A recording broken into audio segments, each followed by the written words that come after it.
अस्सलामुअलैकुम रहमतुल्लाहि ताला वबरकातुहू। आप अच्छी तरह से जानते हैं कि 2025 में पीएम नरेंद्र मोदी की तरफ से अजमेर शरीफ में चादर चढ़ चुकी है। चादर को लेकर इस साल कई सारे विवादों का सामना करना पड़ा, जबकि हर साल चादर चढ़ाई जाती है, लेकिन किसी साल भी ऐसा मामला पेश नहीं आया था जो कि इस साल 2025 में आया है।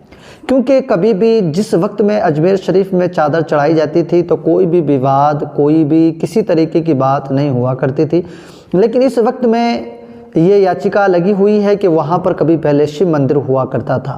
इसी बात को लेकर कई सारे हिंदू लोगों ने, हिंदू समाज के लोगों ने पीएम नरेंद्र मोदी से, ख़ासकर विष्णु गुप्ता की तरफ से ये अपील की जा रही थी कि इस बार पीएम नरेंद्र मोदी अपनी चादर को अजमेर शरीफ में ना भेजें। लेकिन वो चादर भेज दी गई है, ये आपने सुन भी लिया होगा। लेकिन चादर चढ़ाई क्यों गई है आज मैं ये बताऊंगा। चादर चढ़ाने का जो राज खुला है वो मैं आज आपको बताऊंगा।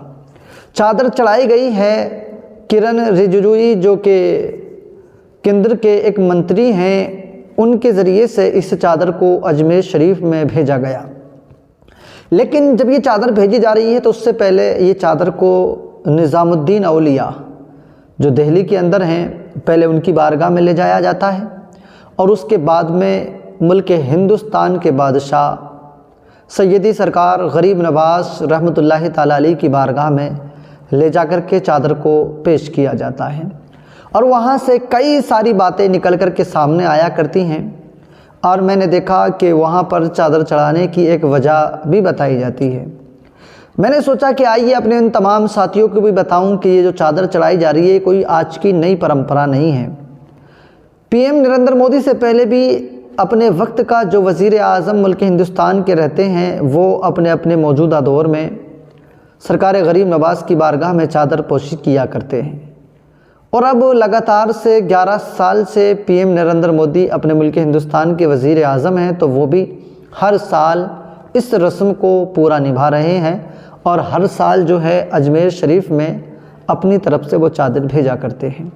आइए पहले पीएम नरेंद्र मोदी के मंत्री जी को सुनते हैं और उसके बाद में हम आपको बताएंगे कि चादर भेजने की मजबूरी या चादर भेजी क्यों जा रही है, ये आप सुन लीजिएगा। आइए पहले हम उनके उस मंत्री के बयान को सुनते हैं जो कि खुद चादर लेकर किरण जो कि अजमेर पहुँचे हैं।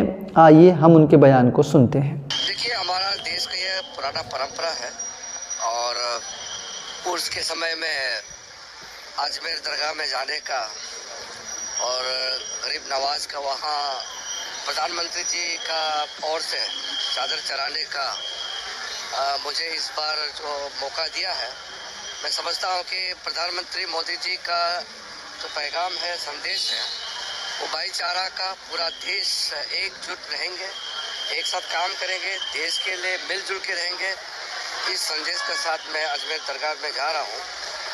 और कल हम निज़ामुद्दीन दरगाह में भी गए और वहाँ भी सबके साथ बैठ कर के हमने चादर वहाँ चढ़ाया, फिर दुआ मांगा है। और उर्स के इस शुभ अवसर पर हम सब ये चाहते हैं कि अच्छा माहौल देश में बने और कोई भी ऐसे काम ना करे जिससे हमारा सौहार्द को बिगाड़ने का, हमारा देश का पुराना परंपरा है। जी, आपने अभी केंद्र के मंत्री किरण रिजिजू को सुनवाया हमने आपको और आपने सुन भी लिया है। यकीनन चादर को भेजने का जो मकसद है, चादर को वहाँ पर जो भेजना है, आप अच्छी तरह से जानते हैं ये मुल्क हिंदुस्तान की पिछले काफ़ी वक्त से एक पुरानी परंपरा है, जो कि आपके मंत्री जी ने वहाँ पर बता भी दिया कि ये हमारी एक परंपरा है, हमने इसको पूरा किया है। यकीनन मंत्री जी ने कई सारी बातें कही हैं कि हमने वहाँ पर चादर चढ़ाई है, उसके बाद में मुल्क हिंदुस्तान में सब एक साथ रहें और आपस में इत्तेफाक इत्तेहाद के साथ रहें और मुल्क हमारा बेहतर रहे, इसके लिए दुआएं की हैं। लेकिन बात समझ नहीं आती कि एक तरफ तो दुआएं कर रहे हैं कि सब एक साथ रहें और सब मिल कर के मुल्क हिंदुस्तान की तरक्की में साथ दें, और लेकिन एक तरफ देखा जा रहा है कि नफ़रती लोगों को कहीं ना कहीं से ताकत दी जा रही है, नफ़रती लोगों को कहीं ना कहीं से हवा दी जा रही है, जबकि वो नफ़रत पे नफ़रत घोलते जा रहे हैं और उनकी सपोर्ट की जा रही है और मुल्क हिंदुस्तान को कमज़ोर करने की कोशिश की जा रही है।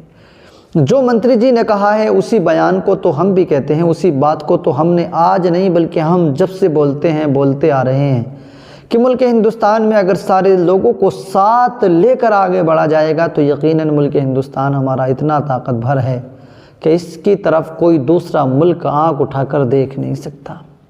लेकिन हम तो कमज़ोर आपस में बनते जा रहे हैं, हम तो कमज़ोर आपस में लड़ कर के होते जा रहे हैं। अगर हम सब साथ मिलकर दूसरे मुल्कों से लड़ें, कोई मुल्क हमारी तरफ आँख उठाए तो हम उसकी आँख को निकालने की ताकत रखते हैं। लेकिन अगर आपस में लड़ेंगे तो यकीनन इसमें खसारा सबका होगा और हमें और आपको जल्द से जल्द इस बात को समझने की ज़रूरत है। अल्लाह करीम हम सबको अमल की तौफीक दे। आमीन। खुदा हाफिज़।